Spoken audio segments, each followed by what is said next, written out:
हम अमेरिका को नाराज़ करना अफोर्ड करेंगे कि नहीं करेंगे, क्योंकि दो ही रास्ते हैं, या आप जुर्माना देने के लिए तैयार हो जाएं और या इस गैस पाइपलाइन के ऊपर काम शुरू कर दें।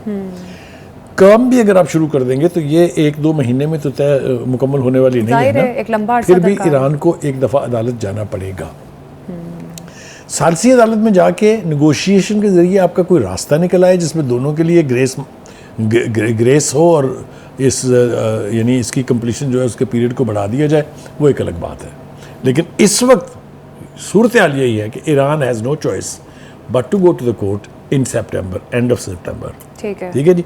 हमारे पास क्या चाह रहा है, हम अमेरिका को नाराज़ नहीं कर सकते, हम गैस पाइपलाइन के ऊपर काम शुरू नहीं कर सकते। There you are. ये हमें वहाँ अदालत में जाके बताने की ज़रूरत है कि हमारे ये मसाइल हैं जिसकी वजह से हम बताएंगे ज़रूर, लेकिन मेरा नहीं, देखे ना, एक वाज़ेह स्टेटेड पॉलिसी है उस अदालत की जहाँ जाना है ईरान ने और पाकिस्तान ने, कि हम अमेरिका की सैंक्शन का जवाब नहीं मानते हैं। बिल्कुल। तो इससे कोई फ़ायदा मिल सकता है? कोई फ़ायदा नहीं मिलेगा। वो कहेंगे जनाब ऐसी नहीं मानते, आपने क्यों नहीं पूरी की अपनी जो आपकी ऑब्लिगेशंस थी मुआहदे की, वो क्यों नहीं पूरी की, दे जुर्माना। बुखारी साहब, पाकिस्तान तो फिर बुरी तरह से फंस गया इस मामले में। नाउ यू आर टॉकिंग, हम इसमें बुरी तरीके से फंस गए हैं। 18 अरब डॉलर, इसमें से हम कैसे निकलेंगे वो मुझे समझ में नहीं आ रही है, लेकिन एज ऑफ टुडे ये सूरत हाल जो है ये हमारे सामने है कि अगर the dam if you do and the dam if you don't. अच्छा बुखारी साहब, आप स्पोक्स पर्सन की बात कर रहे थे, पाकिस्तानी स्पोक्स पर्सन, उन्होंने कहा भी कि हमें किसी की डिक्टेशन की ज़रूरत नहीं है, हम अमेरिका के कहे बगैर बना सकते हैं गैस पाइपलाइन, कुछ इस टाइप की उन्होंने बात की थी। तो बुखारी साहब, अब आपको उसके बावजूद फिर थोड़ी एफर्ट तो करनी चाहिए थी ना इस मामले में, जिस तरह से डिले हुआ, पिछले कई साल से डिले हो रही है। देखिए, इसके बारे में मैंने आपसे अर्ज़ किया कि एक कोशिश तो हाल ही में मैंने बता दी आपको हुई थी कि हम इसको शुरू करने वाले हैं। उससे पहले जब भी हमने इसके ऊपर बात की है, अमेरिका की तरफ से हमको फौरी तौर पे धमकी मौसूल हो गई है और हम लोगों ने हमेशा अमेरिका की धमकी के सामने सर झुका दिया है। अगर ये हमने ना किया होता तो आज कोई ना कोई सूरत कहीं ना कहीं तो काम शुरू हो गया होता ना इसके ऊपर। अमेरिका की धमकी तो है ही, कहीं ना कहीं फाइनेंशियल इश्यूज भी हैं हमारे पास, शिफ्ट्स इन गवर्नमेंट्स, बदलती हुई गवर्नमेंट जो आती है वो भी एक मसला है ना कि आपकी हालत क्या है। हाँ। आपकी इकोनॉमी ये है कि अगर आपको IMF लोन ना दे तो आपकी मैशत नहीं चलती। ठीक है जी, बिल्कुल। आपको उससे लोन भी चाहिए। अगर आप ये पाइपलाइन पर काम शुरू करना चाहते हैं तो आपके पास पैसे हैं, आपके पास तो तुम्हारे देने के पैसे नहीं है। ये भी एक बहुत बड़ा that means again you need foreign investment, फिर आपको इंटरनेशनल फाइनेंशियल इंस्टीट्यूशंस के पास जाना पड़ेगा। लेकिन मैं एक और बात आपको बताऊं जो मेरे ख्याल से करनी चाहिए, इसलिए कि ये नेशनल इंटरेस्ट की बात। देखिए, अगर ये गैस पाइपलाइन कमीशन हो जाती तो आज आप जिस एनर्जी क्राइसिस को फेस कर रहे हैं ये ख़त्म हुए हुए 10 साल हो गए होते हैं। अच्छा। क्योंकि जितने वो यहाँ लिखा हुआ भी था कहीं पर कितने क्यूबिक फुट जो गैस है वहाँ से आनी थी, अगर वो गैस हम उतनी लेनी शुरू कर देते तो 50,000 मेगावाट बिजली हम बना सकते थे 4 रुपये पर यूनिट की कॉस्ट में। तो तसव्वुर कीजिए कि हमारी इकोनॉमी कहाँ जाती, कितना बूस्ट आता उसमें। इसीलिए मेरे ख्याल से मैं तो इसको इंटरनेशनल साजिश कहूँगा। उसमें हिंदुस्तान ने कितनी लॉबिंग की है अमेरिका को अपने साथ में लाने के लिए, कितना इन्वेस्ट किया है इसमें, मुझे नहीं अंदाज़ा इसका। आपको एक और बात बताऊँ मैं कि हमें CPEC से हटाने के लिए भी एक कोशिश अमेरिका ने इससे पहले भी की थी। इसी तरीके से हमें गैस पाइपलाइन से तवज्जो हटाने के लिए उसने कहा वो टापी एक प्रोजेक्ट है जो 2024 में कमीशन होगा, आप उसका हिस्सा बन जाए, और हम बन गए थे उसका हिस्सा। हाँ। किधर है वो? उसने तो गुजर के आना था अफगानिस्तान से। अफगानिस्तान में अमन है, बचेगी वहाँ गैस पाइपलाइन? तो कहने का मतलब ये है कि हमें अमेरिका ने बार बार धोखा दिया है, हम उसके धोखे में आते रहे हैं, हमने उसका तदारक नहीं सोचा, इसलिए हम एक महकूम कौम की हैसियत से अमेरिका की सैंक्शंस के भी यानी उसका शिकार भी रहे हैं, और हमने अमेरिका की मर्ज़ी के साथ क्या क्या नहीं किया। अभी हम क्या रोना रो रहे थे अफ़गानिस्तान में, ये बलूचिस्तान में, ये जो इंसर्जेंसी है कहाँ से आई है? आपको याद है अफ़गान जहाज़, उसमें जाएंगे तो बात बहुत लंबी चली जाएगी, बहुत पीछे डीप चली जाएगी, उसी का खमियाजा भुगत रहे हैं ना बुखारी साहब, इन तमाम तरह हालात से तो यही लगता है कि अमेरिका नहीं चाहता कि पाकिस्तान तरक्की करे। एब्सोल्युटली कोई दो राय इसके बारे में नहीं है। हमारी लीडरशिप को भी चाहिए कि इसका इदराक करें। हम जब भी आगे चलते हैं अमेरिका हमें पीछे धकेल देता है।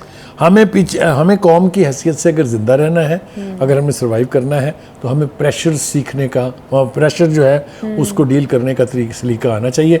ईरान पर भी तो पिछले 40 साल से सैंक्शंस हैं। यस, कैसे सर्वाइव किया उसने। अब मैं इससे आगे नहीं जाऊंगा। ये हमारी कसम पुरसी का हाल है कि हम इतने अमेरिका से डरते हैं, हमारी लीडरशिप इतनी डरपोक रही है माजी में कि वो एक लेटर रेजिस्ट नहीं कर सकते।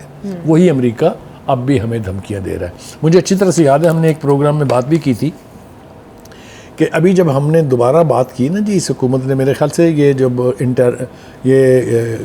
क्या जो PDM की गवर्नमेंट थी, उसके बीच हमने फैसला किया कि नहीं हम तो ये लेंगे जी गैस पाइपलाइन।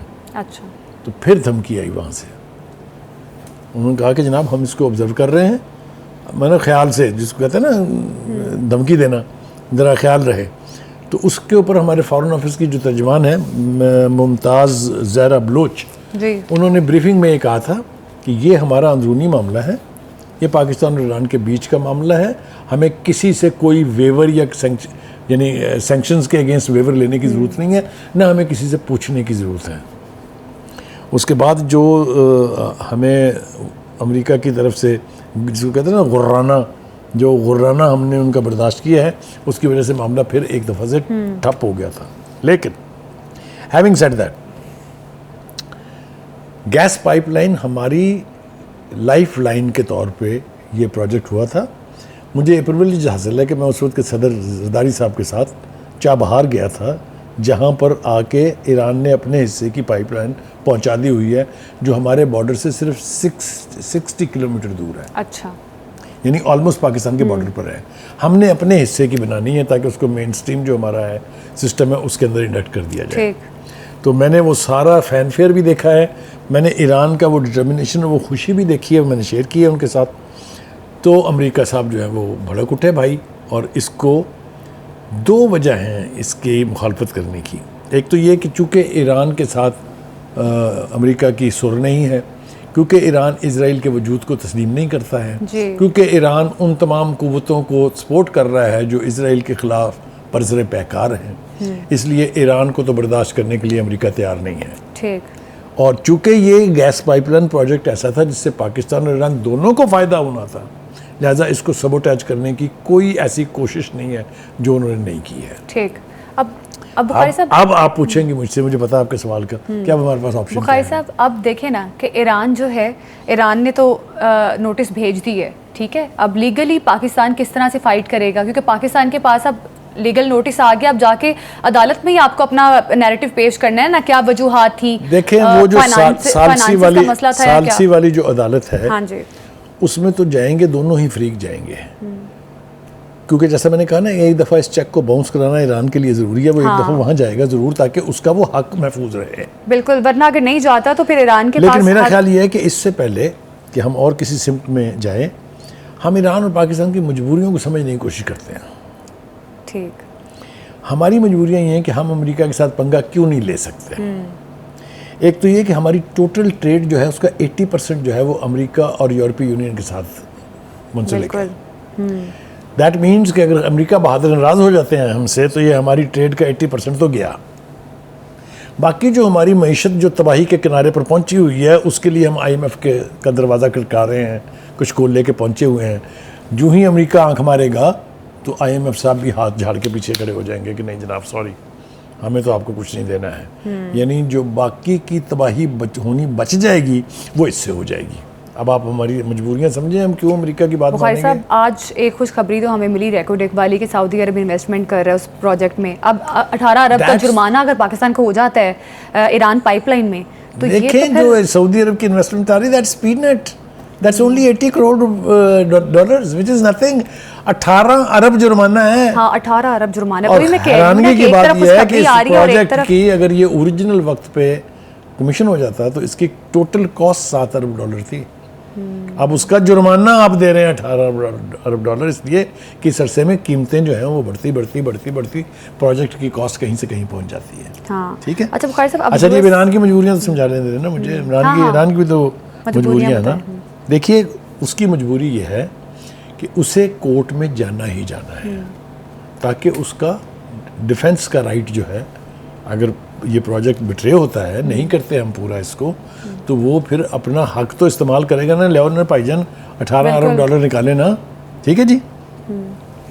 दूसरी बात ये है कि ईरान की इकोनॉमी भी बहुत ही लिमिटेड है। तेल उसके पास है लेकिन ख़रीदता कोई नहीं है ना जी उससे। हाँ जी, ठीक है। बिल्कुल। तो कहने का मतलब यह है कि ईरान को भी अपना यानी जो इकोनॉमिक इंटरेस्ट है उसको वॉच करना है। उन्होंने जो इन्वेस्टमेंट उसके ऊपर कर दी हुई है, जो गैस पाइपलाइन, मेरा ख्याल से वो 900 किलोमीटर तक तो बिछा दी है उन्होंने। बिल्कुल। हाँ, वो छोटी मोटी नहीं है वो, उसकी कॉस्ट आई है। उनको कुछ ना कुछ उसकी कंपनसेशन चाहिए होगी as a I am speaking on behalf of Iranian leadership ना। वो चाहेंगे कि उनको कुछ ना कुछ तो उसमें से वसूल हो ना।